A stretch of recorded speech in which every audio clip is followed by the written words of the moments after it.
In this video, we'll learn how to evaluate an integral using substitution and trigonometric identities. Let's evaluate the integral backslash in backslash sqrt1 backslash sin x backslash dx. For this integral, substitution will be our initial step. We're going to use a useful trigonometric identity. Cosine squared x equals 1 minus sine squared x. So let us set sine of x to 1 minus cosine of x. This allows us to use the basic trig identity. Now, let's differentiate our substitution to find du over dx, which is equal to negative cosine of x. Therefore, dx is equal to negative du over cosine of x. Our integral then becomes backslash in backslash sqrt rsu backslash cos x. Notice the minus, we can bring that out front, which will allow us to make a trigonometric substitution later on. The integral may seem more complex. However, we have introduced a doubling angle identity that will allow us to simplify our problem into an easier task.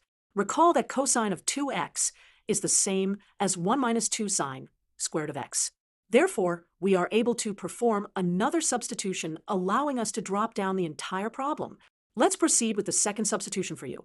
Noting that since we have cosine x in our substitution equation, we will solve for cosine x using our cosine identity, and we can substitute the sqrt 1 cosine x caret 2 for cosine x. We can see how these substitutions dropped us from 3 steps to a much simpler equation so far. From here, we're now able to simplify the square root of cosine x on the denominator to aux over 2 and rewriting the integral as a function integrand.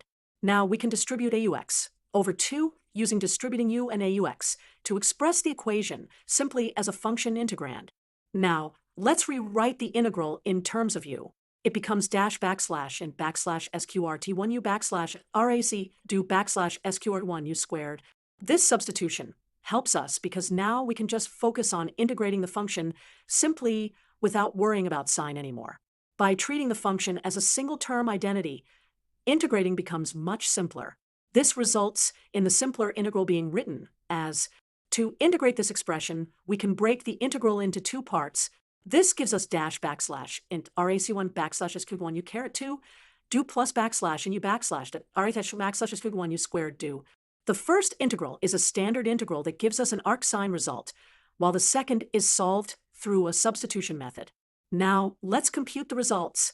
Finally, substituting back our original variable, we have, and thus, the integral backslash in backslash sqrt1 backslash sin x backslash dx yields backslash sin 1 backslash sin x backslash sq1 1 backslash sin x caret 2 plus c backslash.